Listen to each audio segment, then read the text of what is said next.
Começa agora Um Novo Olhar, o nosso programa que vem dividir com você a cada história de superação. Hoje estamos aqui com Osmar Trindade, seja bem-vindo, viu? Que Deus te abençoe. Muito obrigado. Osmar, me fala um pouquinho de onde você veio, família.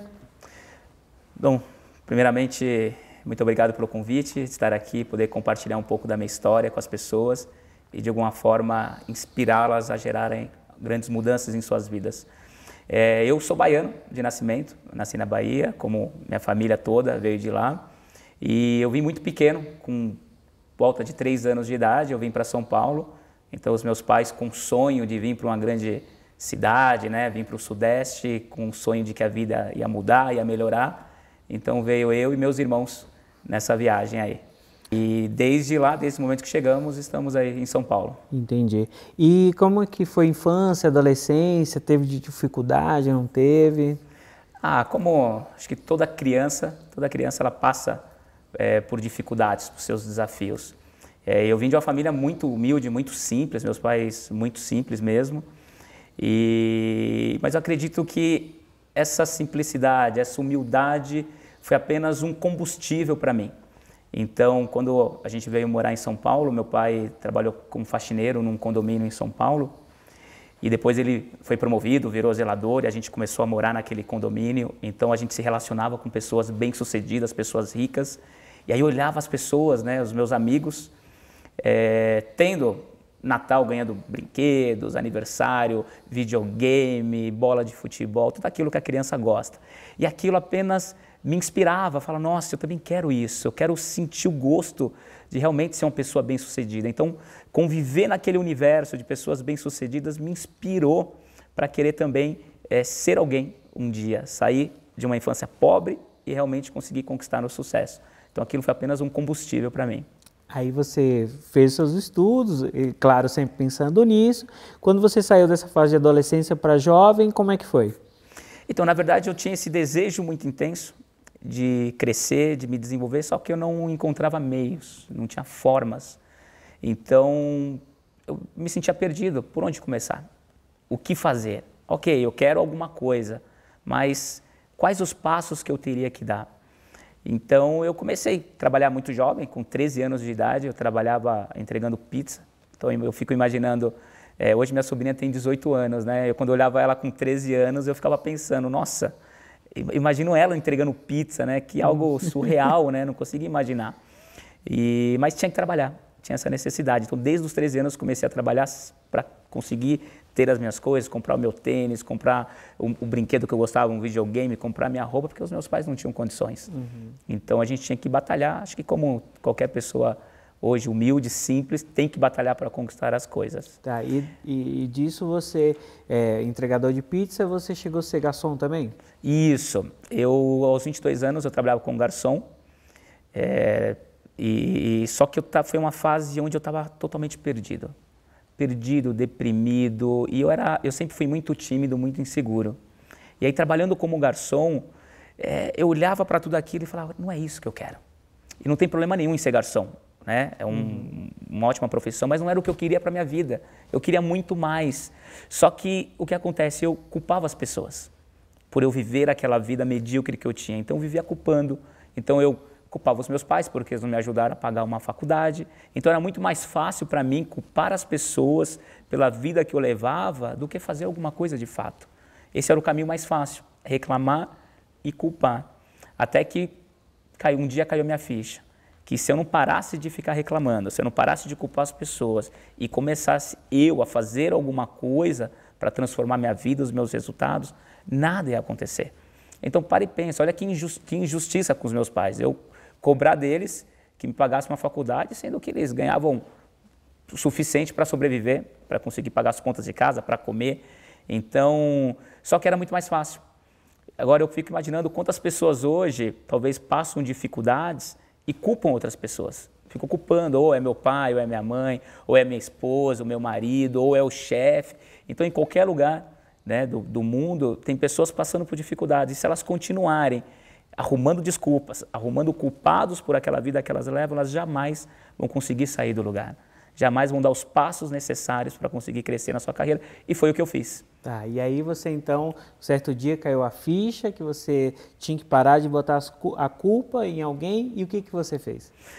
Essa ficha caiu quando eu estava lendo um livro sobre programação neurolinguística, que estuda sobre o manual do nosso cérebro, como a nossa mente humana funciona e como a gente pode reprogramar o nosso cérebro para conseguir ter novas atitudes, ter novos comportamentos.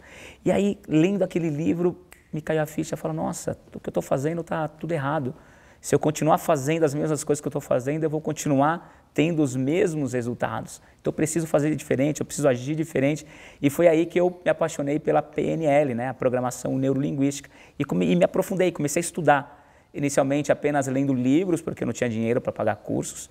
Para você ter ideia, hoje cursos de formação de PNL vai de 5 mil a 8 mil reais uma formação. E na época também era muito caro, né, embora numa proporção diferente em relação ao valor, mas muito caro. Então eu tinha que estudar. E aí foi que eu acabei conhecendo hoje minha atual esposa. Eu saí de garçom, fui trabalhar em outro lugar, eu conheci ela, né? Trabalhei com ela. E ali comecei a crescer, me desenvolver. E todo o dinheiro que eu ganhava, que sobrava, eu guardava para investir em treinamento, para investir nos meus estudos, para obter mais conhecimento. E foi aí que eu comecei a estudar sobre a programação neurolinguística, me encantei e aí descobri qual era a minha missão, que a minha missão de vida era inspirar as pessoas. Então, estar aqui hoje, eu estou realizando parte da minha missão, que é poder inspirar dezenas, centenas e milhares de vidas com a minha história. E nessa sua busca de estudo, como você começou a transformar a sua vida? O primeiro passo foi, com certeza, estudar, buscar, você encontrou a sua missão, mas a sua vida em si de garçom, fato mesmo, você também falou que mudou de trabalho, mas Exato. Como foi essa sua mudança para você chegar onde você queria chegar? Então, quando eu tomei a decisão que eu não queria mais aquilo, eu falei, ok, eu não quero mais aquilo, o que eu quero? E aí, eis que surge, né, a Yuná, hoje a minha esposa, porque a gente tinha trabalhado, né, antes de eu trabalhar como garçom, eu tinha trabalhado numa empresa um período curto e a conheci, mas foi um contato muito rápido. E aí, quando eu tomei a decisão de sair, não ser mais garçom e querer fazer alguma outra coisa, aí por obra de Deus, a gente acabou se reencontrando através de outros amigos que eu encontrei e a gente começou a criar um laço e ela me convidou. E ela falou, Osmar, vem trabalhar comigo, trabalhar com vendas na área comercial. E como eu era muito tímido, muito inseguro, eu falei, o quê? Vender, falar no telefone, falar com as pessoas? Não. Eu falei, não, Naná, não quero não, isso não é para mim. E ela insistindo, Osmar, você tem muito potencial. E aí foi alguém que acreditou. Né? Eu falei, pô, então, ela enxergou algo se ela está enxergando em mim que eu não estou nem né? enxergando, vamos lá, vamos ver no que dá. Deu certo. E ali eu acabei me transformando num excelente vendedor, aprendi muita coisa, cresci, virei supervisor. E virando supervisor, acabei ganhando mais e pude investir mais em treinamentos, em desenvolvimento. E só que ali eu já tinha decidido o que eu queria. Era inspirar as pessoas, era ter uma empresa de treinamento para poder inspirar as pessoas. Só que eu não tinha meios, formas. Ok, agora eu estou buscando conhecimento, só que ninguém da minha casa foi empreendedor. A gente no Brasil não é educado para ser empreendedor. Pelo contrário, a maioria das pessoas falam que, presta um concurso público. Entra numa multinacional, vai estudar inglês para você ser reconhecido. A gente não recebe essa orientação, tenha a sua empresa, empregue pessoas. E o que a gente ouve da maioria das pessoas quando decide ter um negócio é o que é? Não vai dar certo, vai fracassar, você está tomando a decisão certa. Então vem muita opinião baseada em medos, né? Com medos, com insegurança e dúvidas das pessoas que tentam passar para você. Mas eu estava certo do que eu queria. E eu tinha alguém do meu lado que confiava também, que queria aquilo e que é a missão dela também poder inspirar as pessoas. Nós vamos aprofundar nisso, mas eu preciso dar uma pequena pausa para um pequeno intervalo e voltamos já.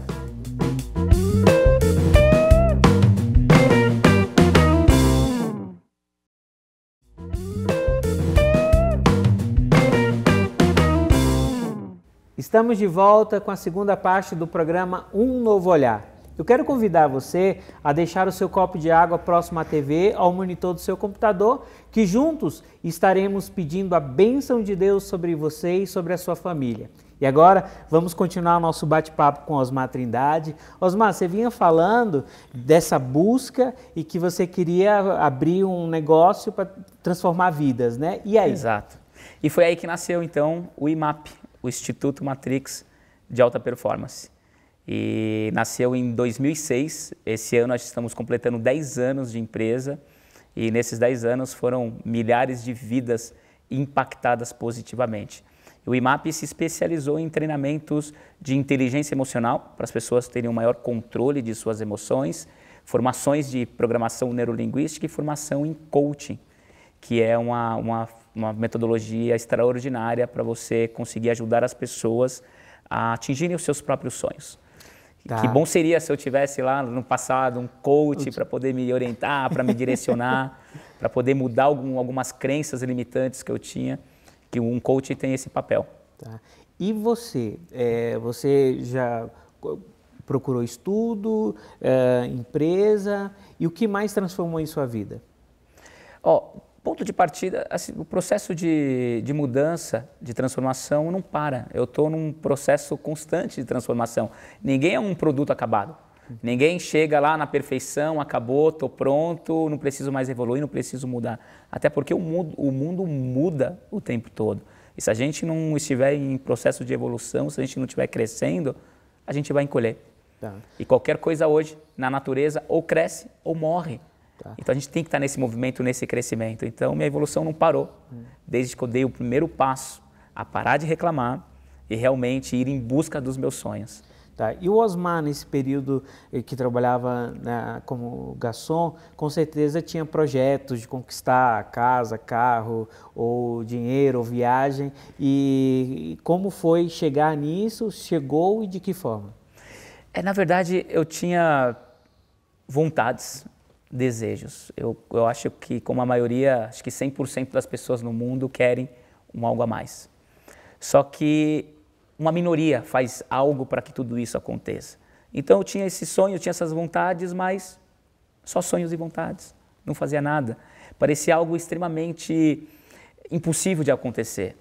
Então eu olhava pessoas de sucesso, então eu atendia grandes executivos no restaurante que eu trabalhava, chegava com carros lindos, maravilhosos, eu olhava e parecia que aquilo ali não era possível para mim. Eu queria ter, mas era um outro mundo, um outro universo, uma outra realidade. E aí quando eu virei a chave, quando tomei a decisão, mudei as minhas crenças. Então, para você ter ideia, Dom, eu escutava muito lá na infância que pessoas bem-sucedidas eram pessoas ruins. E eu acreditei nessa crença. Então, via pessoas ricas, eu falei, a pessoa é rica porque fez alguma coisa de errado, está roubando, não conseguiu isso honestamente. Mas pare e pensa, Dom, se você acredita que pessoas bem-sucedidas são pessoas ruins, você vai se transformar numa pessoa bem-sucedida? Jamais, né? Você nunca vai se transformar em algo que você rejeita. Então eu comecei a avaliar essas minhas crenças limitantes, crenças sobre dinheiro, sobre riqueza, sobre prosperidade. Então eu tinha crença de escassez. Então era de pobreza apenas, não acreditava que era possível. Eu comecei a reformular essas minhas crenças. Poxa, se ele conseguiu, por que eu não posso? Se alguém conseguiu chegar em algum lugar, por que eu não posso? Onde está escrito que eu não posso ser quem eu quero, que eu não posso ter o carro que eu quero? Não significa que vai ser fácil, mas precisamos pagar o preço. E o que as pessoas não sabem, Dom, é que nós, na verdade, estamos sempre pagando um preço. Você paga um preço para ter sucesso, só que você também paga um preço da pobreza, para ser frustrado. E eu pagava um preço da frustração, sem saber, estava pagando um preço de não ter dinheiro para fazer as coisas que eu queria, de viver uma vida medíocre, de não poder viajar, de não conseguir realizar os meus sonhos. Eu pagava esse preço. Só que eu precisava pagar o preço de ter sucesso. E nós sempre vamos pagar um preço, não importa. Se você não pagar o preço para ter uma família feliz, você vai pagar um preço para ter uma família triste, destruída. Se você não pagar o preço para ter um bom relacionamento, vai pagar o preço de ter um péssimo relacionamento. A questão é que tipo de preço as pessoas querem pagar. E aí eu fiz a minha escolha. Que preço eu quero pagar? Vou continuar pagando o preço da pobreza ou eu vou pagar o preço para conseguir prosperidade, para ser uma pessoa bem-sucedida? E então, comecei a realizar os meus sonhos. Não tinha carro, nem imaginava que eu pudesse ter um carro. Conquistei meu primeiro carro. Depois, sempre quando a gente chega em algum lugar, a gente percebe que tem um outro lugar para a gente chegar, né? E aí depois eu comecei a almejar algo maior, pensando em bens materiais. E consegui realizar os meus sonhos, de ter o carro que eu quis, de ter a casa que eu sempre quis, poder dar uma qualidade de vida melhor para minha família, que esses eram os meus motivos, né? E o que falta para as pessoas é isso, é um motivo, é um porquê. Então, por que eu quero ser rico? Só para ser rico? Só para ter dinheiro? Só para poder contar as notas de R$100 e olhar na conta bancária que tem muito dinheiro? Por que eu quero? Qual é o meu motivo? Qual é o meu porquê? E quando você descobre o seu motivo, quando você descobre o porquê que você quer, isso te impulsiona. Aí você para de reclamar e você sai do lugar, você se levanta e faz a coisa acontecer. Tá. E quando surgiu a ideia do livro Siga um Coelho Branco? Eu sempre tive vontade de escrever um livro. E aí, em 2013, quando descobrimos que teríamos um filho, e todo mundo fala, né, para ser realizado tem que ter um filho, escrever um livro e plantar uma árvore, né? Eu falei, poxa, o filho está aí. Então, vamos plantar uma árvore, vamos escrever um livro. E só que eu não tinha ideia por onde começar. Escrever sobre o quê? E aí eu comecei a pensar na minha história de vida. Eu olhei para trás, falei, nossa, eu já passei por muita coisa na minha vida. Consegui me superar, eu me considero um vencedor, embora eu não quero passar a falsa impressão que hoje eu tenho uma vida fácil, que já realizei todos os meus sonhos. Não, eu ainda tenho os meus desafios, mas num outro nível, num outro patamar. E por que não inspirar as pessoas através do livro? Porque hoje eu consigo ajudar as pessoas através de vídeos no YouTube, em canal do YouTube, através das pessoas participando dos meus treinamentos, palestras. E por que não impactar mais pessoas? E foi aí que surgiu a ideia do livro, de contar a minha história. Então, no livro lá, a pessoa vai conhecer um pouco mais. O nome do livro, como você disse, é o Siga o Coelho Branco. Esse livro foi baseado na Alice nos Países das Maravilhas, né, que as pessoas sempre perguntaram, por que esse nome, Siga o Coelho Branco? Aí eu falo para elas, quando a Alice seguiu o Coelho Branco, entrou na Toca do Coelho, onde que ela entrou? No País das Maravilhas. E seguir o Coelho Branco é isso, ler esse livro é te conduzir para dentro da Toca do Coelho e entrar no seu País das Maravilhas, com estratégias, com ferramentas, para que a pessoa possa transformar a própria vida, os próprios resultados. Bacana. Osmar, para encerrar, deixa uma mensagem para o público, uma mensagem de transformação. Eu vou repetir o que eu falei só para dar uma ênfase, tá, anteriormente. Nós sempre vamos pagar um preço. O preço para ter sucesso ou um preço para ter o fracasso. Um preço para ser feliz ou um preço para ser frustrado. A questão é, que preço você quer pagar na sua vida? É isso que eu falaria, que gostaria de ter escutado lá no passado. Obrigado, Osmar. Muito obrigado mesmo. Que Deus abençoe a você, a sua família, Amém. Que você continue com esse trabalho de transformação de vidas. Muito obrigado, Dom. Obrigado. Você acompanhou o nosso bate-papo com Osmar Trindade. Você viu qual é a importância de você sair do sofá, sair do seu comodismo e buscar o que você deseja? Muitas vezes nós temos esse medo de caminhar para vencermos. Eu convido a você a enriquecer a sua fé e colocar, sobretudo, a coragem para caminhar e vencer os seus projetos. Às vezes está até engavetado. Tire da gaveta. Peça essa fé e essa coragem na caminhada para você vencer a cada obstáculo. Nisso, eu convido a você a colocar no altar de São Miguel todos os seus projetos de vida para que Deus possa derramar sobre cada um de nós a bênção e a graça. Ore junto comigo. São Miguel Arcanjo, defendei-nos do combate, seja nosso refúgio contra as maldades e as ciladas do demônio. Ordena-lhe Deus, instantemente os pedimos, e vós, príncipe da milícia celeste, pelo divino poder, precipitai no inferno a Satanás e a todos os espíritos malignos que andam pelo mundo para perder as almas. Assim seja. Amém. Pegue sua água e vamos pedir que Deus derrame sobre ela a bênção e a graça. Que essa água possa nos renovar, nos restaurar, principalmente a nossa fé. Em nome do Pai, do Filho e do Espírito Santo. Amém. Que Deus te abençoe. Continue nos acompanhando pelas redes sociais. Curta, compartilhe e viva este momento junto conosco. Que Deus te abençoe e São Miguel te proteja.